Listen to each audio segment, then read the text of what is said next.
Partai Demokrat melayangkan ultimatum pada pemilik akun TikTok yang menuding Presiden ke-6 SBY sebagai dalang isu ijazah palsu Presiden ke-7 Joko Widodo. Partai Demokrat juga melayangkan somasi dengan ultimatum 3 kali 24 jam. Partai Demokrat menegaskan bahwa SBY merasa terganggu dengan tuduhan tak mendasar tersebut. Untuk itu, Badan Hukum dan Pengamanan Partai atau BHPP DPP Partai Demokrat melayangkan somasi kepada Sudiro Wibudius M. Piliang, pemilik akun TikTok SWBP.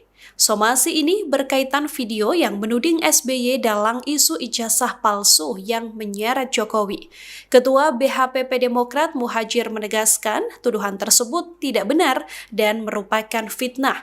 Demokrat meminta pemilik akun TikTok SWBP segera mengklarifikasi sehingga meminta maaf secara terbuka di media cetak maupun elektronik serta menghapus unggahan tersebut. Muhajir menegaskan somasi harus direspons dalam kurun waktu 3 kali 24 jam. Keberatan SBY atas tudingan dalang isu ijazah sebelumnya juga disampaikan politikus Partai Demokrat Andi Arief. Andi Arief menuturkan tuduhan bahwa SBY berkolaborasi dengan Presiden ke-5 RI yang juga Ketua Umum PDI Perjuangan Megawati Soekarno Putri untuk memunculkan isu ijazah palsu Jokowi tidak benar. Andi Arief mengatakan hubungan SBY dengan Jokowi selama ini baik-baik saja.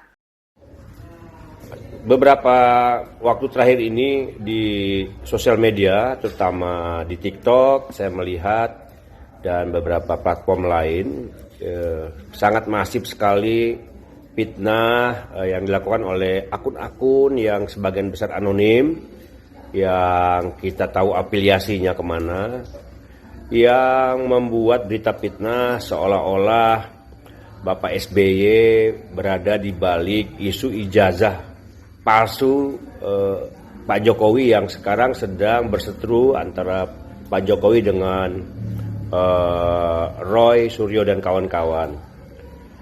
Ini tentu sangat mengganggu. Saya bertemu dengan Pak SBY beberapa hari lalu. Pak SBY cukup terganggu dengan isu ini karena tidak benar yang disebutkan bahwa Pak SBY berada di balik isu ijazah palsu ini, atau bahkan disebut Pak SBY berkolaborasi dengan Ibu Megawati dalam mengungkap soal ijazah palsu Pak Jokowi ini. Jadi sama sekali itu nggak benar. Hubungan Pak SBY dengan Pak Jokowi juga selama ini baik. Kita berharap untuk dihentikanlah fitnah yang sudah tidak karuan ya di TikTok.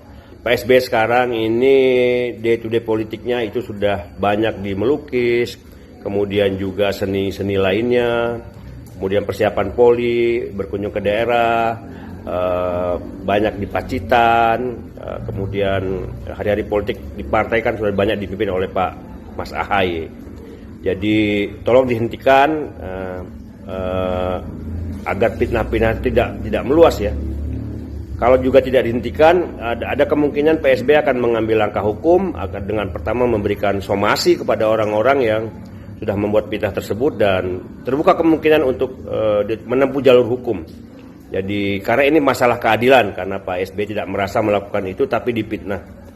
Saya kira itu demikian kepada seluruh kader Demokrat untuk tetap membela pemimpin kita yang dizalimi, yang difitnah ini, karena memang betul-betul tidak dilakukan oleh Pak SBY. Kita tahu selama ini Pak SBY selalu mengajarkan kita politik yang putih, yang bersih, yang tidak pernah menyerang orang, tidak pernah membuat fitnah. Tapi kalau kita dizalimi dan difitnah, kita harus melawan. Demikian, selamat tahun baru 2026. Download Tribun X sekarang. Menghadirkan lokal menjadi Indonesia.